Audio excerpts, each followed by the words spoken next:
दोस्तों, अगर हमारा मन खाली हो जाए तो हम उसमें कुछ ऐसी चीज़ डाल सकते हैं, कुछ ऐसे विचार डाल सकते हैं जिससे हम अपनी मन की बकबक को शांत कर सकते हैं। जो विचारों का सैलाब हमारे मन में चलता रहता है, उन्हें हम बहुत अच्छी तरह रोक सकते हैं। और दोस्तों, अगर एक बार मन की बकबक रुक जाए तो फिर हम मन से जो चाहे वो करवा सकते हैं। इसीलिए अगर आप मन की बकबक को शांत करवाना चाहते हो तो इस कहानी को आखिर तक जरूर सुनिएगा। एक नगर की बात है। उस नगर में एक नौजवान युवक रहता था। उसका नाम विकास था। उसे एक समस्या थी और उसकी समस्या यह थी कि उसका मन हर समय भटकते रहता था। उसके मन में हर समय कोई ना कोई नकारात्मक विचार चलते रहते थे। उसके मन की बकबक कभी शांत नहीं होती थी। वो जब भी कुछ सोचकर करता तो कुछ अलग ही कर देता। कभी वो अपने अतीत के बारे में सोचकर पछताता था कि काश मैंने उस काम को, उस समय को कुछ ऐसा कर दिया होता, उस काम को वैसा कर दिया होता। या फिर वो अपने भविष्य के बारे में सोचता रहता और डरता रहता कि कहीं भविष्य में ऐसा हो गया तो क्या होगा, कहीं मैं असफल हो गया तो क्या होगा, अगर मुझसे कोई गलती हो गई तो लोग मेरा मजाक उड़ाना शुरू कर देंगे। और ऐसे ही कई सारे नकारात्मक और असफलता से भरे विचार उसके मन में आते रहते थे। विकास हमेशा ही अपने विचारों में खोया रहता। वह अपने विचारों से मुक्ति पाना चाहता था। विकास चाहता था कि उसके मन में कोई भी फालतू विचार कभी भी ना आए, लेकिन हर समय विचारों का सैलाब उसके मन में उठता ही रहता। इसीलिए जीवन में वो बहुत परेशान हो गया था। फिर एक दिन उसे किसी ने बताया कि यहाँ पास के ही जंगल में एक बौद्ध भिक्षु रहते हैं। उसके पास जाओ, वो तुम्हारी मानसिक समस्या का समाधान अवश्य कर देंगे। ये सुनकर विकास तुरंत ही बौद्ध भिक्षु के पास चला जाता है और अपनी सारी समस्या उन्हें बताता है। बौद्ध भिक्षु भी विकास की बातों को बड़े ही ध्यान से सुन लेते हैं और उससे कहते हैं कि तुम मुझसे क्या जानना चाहते हो। ये सुनकर विकास कहता है, हे गुरुदेव, मैं अपने मन को शांत व खाली करना चाहता हूँ। मैं आपसे ये जानना चाहता हूँ कि मन को खाली व शांत कैसे करते हैं। मेरा मन हर वक्त विचारों से भरा रहता है। मेरा ध्यान एक जगह लग ही नहीं पाता है, जिसके कारण मेरे हर काम में समस्या आ जाती है। मैं एक चीज़ करता हूँ तो नकारात्मक विचारों के कारण दूसरी चीज़ पर पहुँच जाता हूँ। मेरा मन एक जगह ठहरता ही नहीं है और यूं ही हर दिन मेरे मन में हजारों विचार चलते रहते हैं। और ये कब होता है, क्यों होता है, मुझे कुछ पता नहीं चलता। बहुत देर बाद मुझे एहसास होता है कि मैं क्या करने बैठा था और मैं क्या कर रहा हूँ। गुरुदेव, मैं अपने मन को विचारों से खाली कर देना चाहता हूँ। मैं चाहता हूँ कि मेरे मन में एक भी विचार ना आए। जब मैं चाहूँ तभी मेरे मन में विचार आए। फिर बौद्ध भिक्षु ने कहा, किसी समस्या का समाधान तभी निकाला जाता है जब हम उस समस्या की जड़ तक पहुँच जाते हैं, समस्या को ठीक से समझते हैं और जानते हैं। आगे बौद्ध भिक्षु कहते हैं, जिस मन को तुम खाली करना चाहते हो, क्या तुमने उस मन को कभी भी थोड़ा बहुत भी समझा है, जाना है? ये सुनकर विकास ने कहा कि महाराज, मैंने अपने मन को जानने की बहुत कोशिश की है, लेकिन मैं जितना इसके बारे में जानता हूँ, मेरा मन उतना ही रहस्यमय हो जाता है। फिर बौद्ध भिक्षु ने उस युवक को एक घड़ा देते हुए कहा कि जाओ, इस घड़े में छोटे छोटे पत्थर भरकर लेकर आओ। फिर वो युवक वहाँ से गया और छोटे छोटे पत्थर भरकर लेकर आया और उस घड़े को बौद्ध भिक्षु के पास रख दिया। फिर बौद्ध भिक्षु ने उस युवक से कहा कि इस घड़े को तुम अपना मन समझो और इस घड़े में भरे पत्थरों को अपने विचार समझो। अब इस घड़े में और पत्थर डालो। उस युवक ने घड़े में और पत्थर डालना शुरू किया। क्योंकि घड़ा पहले से भरा हुआ था, एक दो पत्थर डालने के बाद बाकी सारे पत्थर नीचे गिरने लगे। फिर बौद्ध भिक्षु ने उस युवक से कहा, रुको ज़रा, ध्यान से देखो। अब घड़े में पत्थर नहीं आ रहे हैं, बल्कि पत्थर नीचे गिर रहे हैं। क्योंकि ये एक घड़ा है, जो इसमें आ सकता था वो आ गया। अब इसमें और पत्थर नहीं आएंगे। अगर दूसरे पत्थर डालने हैं तो पहले वाले पत्थरों को निकालना होगा। ये सुनकर उस युवक ने कहा, गुरुदेव, मैं आपकी बात समझ गया हूँ कि आप मुझे क्या बताना चाहते हैं। हमें अपने मन को विचारों से ही खाली कर देना चाहिए। विकास की ये बात सुनकर बौद्ध भिक्षु मुस्कुराने लगे और कहा, पहले मेरी पूरी बात तो सुन लो, उसके बाद मन को खाली कर लेना। फिर बौद्ध भिक्षु ने उस युवक को कहा कि हमारा मन एक घड़े के बिल्कुल उल्टा है। क्योंकि घड़े को तुम पत्थरों से भर सकते हो, लेकिन मन को विचारों से नहीं भर पाओगे, क्योंकि मन तो हमेशा खाली रहता है। ये सुनकर उस युवक ने कहा, गुरुदेव, मुझे आपकी बातें कुछ समझ नहीं आ रही है। मन अगर खाली रहता है तो फिर हम उसे खाली करना क्यों चाहते हैं? फिर मन को खाली करने की क्या ही आवश्यकता है? फिर बौद्ध भिक्षु ने उससे कहा कि इस घड़े से एक एक करके पत्थरों को बाहर निकालो। विकास ने वैसा ही किया। वह घड़े में से एक एक करके पूरे पत्थरों को बाहर निकालता रहा और ऐसा करते करते अंततः घड़ा खाली हो गया।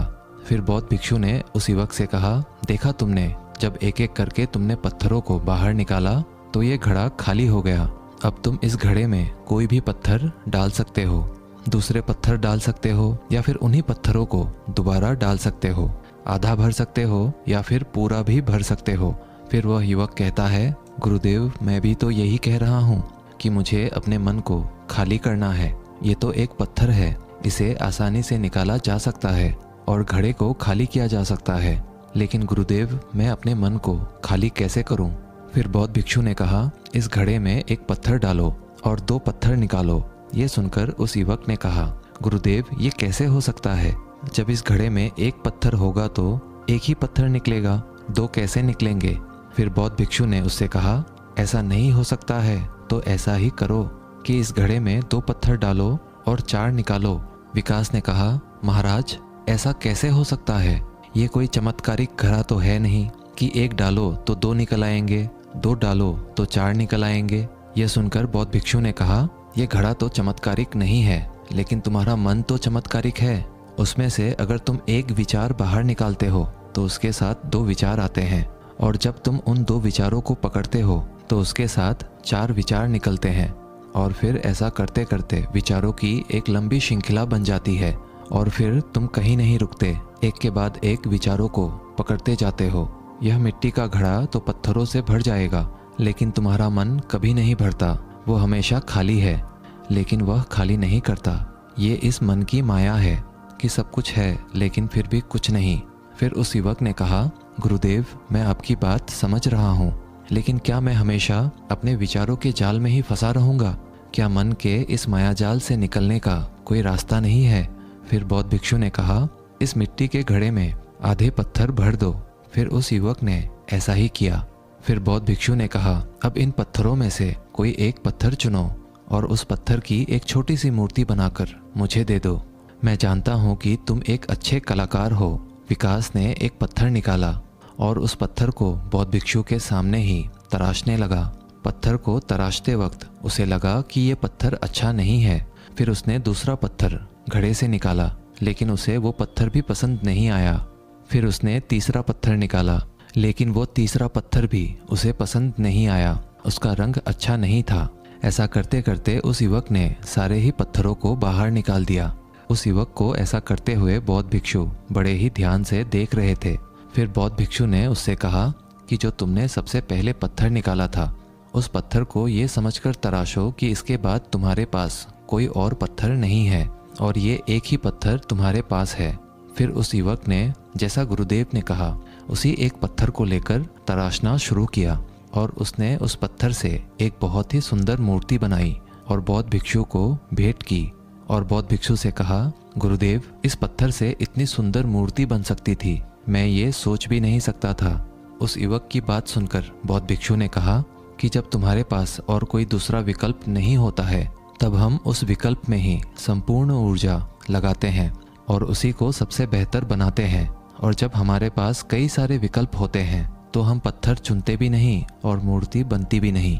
हमारा मन भी एक विचार के पीछे हजारों विकल्प खोल के रख देता है और एक मुख्य विचार को छोड़कर उन हजारों फालतू के विचारों में उलझकर हम रह जाते हैं। फिर उस युवक ने कहा, गुरुदेव, मैं आपकी बातों को बहुत अच्छे से समझ गया हूँ, लेकिन अब मुझे क्या करना चाहिए? कृपया आप मेरा मार्गदर्शन करें। बौद्ध भिक्षु ने उस युवक से कहा कि मन को खाली करना, साफ करना 1-2 दिन का काम नहीं है, ये बहुत लंबी प्रक्रिया है। तो क्या तुम इसके लिए तैयार हो? वह युवक कहता है, जी गुरुदेव, तैयार हूँ, चाहे कितनी भी लंबी प्रक्रिया क्यों ना हो। फिर बौद्ध भिक्षु ने उस युवक से कहा कि मन को खाली व नकारात्मक विचारों से दूर रखने के 6 तरीके हैं। आओ उन्हें एक एक करके समझते हैं। पहला तरीका है कि ऐसे लोगों का साथ छोड़ दो जो तुम्हें कमजोर, पिछड़ा हुआ, लक्ष्यहीन महसूस कराए। अक्सर हमारे आसपास ऐसे लोग होते ही हैं जो हमसे पद और धन में ऊपर होते हैं, और इसी पद और धन के घमंड में वो अपने नीचे से लोगों को कुछ भी नहीं समझते। इसीलिए ऐसे लोगों के पास रहना ही नहीं चाहिए। और ऐसे लोग अपने से छोटे लोगों को हमेशा यही महसूस कराते हैं कि आप कितने छोटे हैं, और इसीलिए वो छोटे लोग अपने जीवन में कुछ बड़ा हासिल कर ही नहीं सकते। इसके अलावा कई बार हमारे मित्र और घर परिवार के सदस्य भी ऐसे होते हैं जो अक्सर हमें छोटा महसूस कराते हैं, हमें नीचा दिखाने की कोशिश करते हैं, लोगों के सामने हमारा मजाक बनाते हैं। तो ऐसे लोगों से जितना दूर हो सके उतना दूर रहो। ये लोग ऐसे होते हैं कि तुम्हारी नज़रों से तुम्हारी गरिमा को दूर करके तुम्हें लक्ष्यहीन बनाते हैं, और फिर तुम्हें खुद की काबिलियत पर शक होना शुरू हो जाता है। तुम्हारे अंदर खुद के प्रति नकारात्मक भावनाएं आ जाती है, और ये नकारात्मक विचार तुम्हें मानसिक तनाव और चिंता की ओर ले जाते हैं।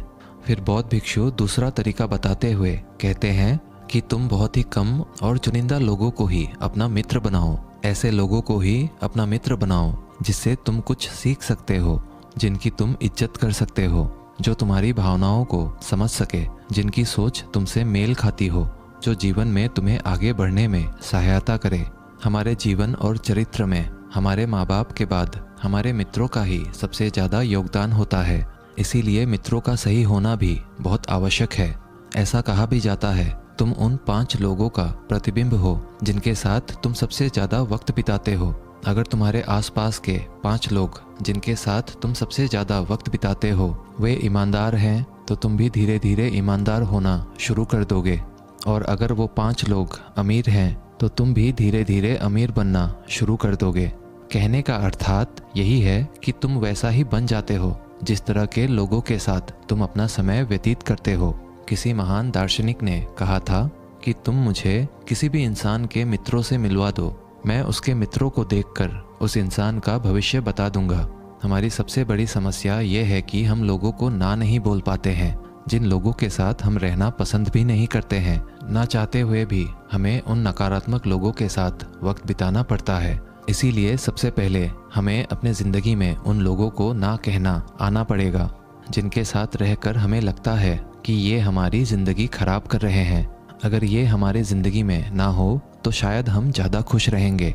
बौद्ध भिक्षु आगे कहते हैं, तीसरा तरीका है कि तुम कभी भी अपना अतीत नहीं बदल सकते, लेकिन तुम अपना भविष्य अवश्य बदल सकते हो।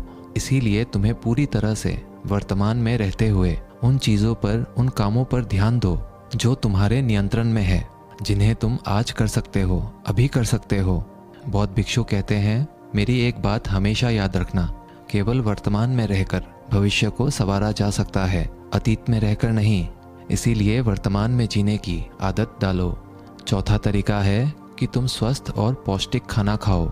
हमारा शरीर ऊर्जा से चलता है, और हम जैसा खाना खाएंगे वैसी ही ऊर्जा हमारे शरीर को मिलेगी। अगर हमारा शरीर स्वस्थ नहीं रहेगा तो हमारा मन स्वस्थ कैसे रहेगा? जब शरीर कमज़ोर व बीमार रहता है तो मन में कई सारे नकारात्मक विचार आते हैं, और स्वस्थ शरीर में स्वस्थ दिमाग का वास होता है। इसीलिए शरीर को स्वस्थ व मजबूत रखना हमारी जिम्मेदारी है। बौद्ध भिक्षु कहते हैं कि 5वां तरीका यह है कि रोज ध्यान करो। ध्यान करने का सबसे उपयुक्त समय सुबह या फिर रात को सोने से पहले होता है, लेकिन अगर तुम्हें ध्यान में गहरा जाना है तो सबसे उपयुक्त समय रात का ही होता है। रात में सोने से पहले ध्यान करने से नींद में भी सुधार होता है और बहुत गहरी नींद आती है।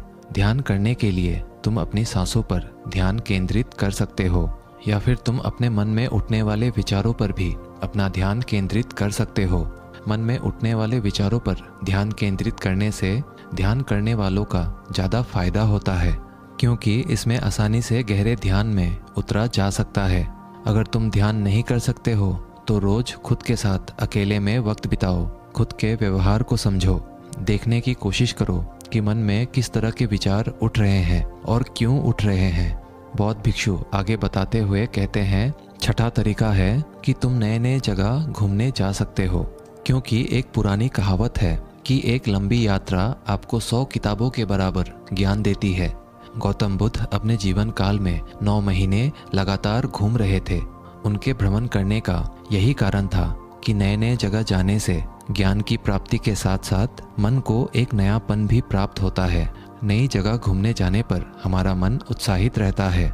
फिर बौद्ध भिक्षु कहते हैं, मन के जाल में कभी मत फंसो, मन को खाली करने की कोशिश मत करो, जीवन में ध्यान करना सीखो, अपने ध्यान को केंद्रित करो, अपने ध्यान में एकाग्रता लाओ और जीवन में जो कर रहे हो उसे पूरी मेहनत के साथ अंतिम समझ कर करो।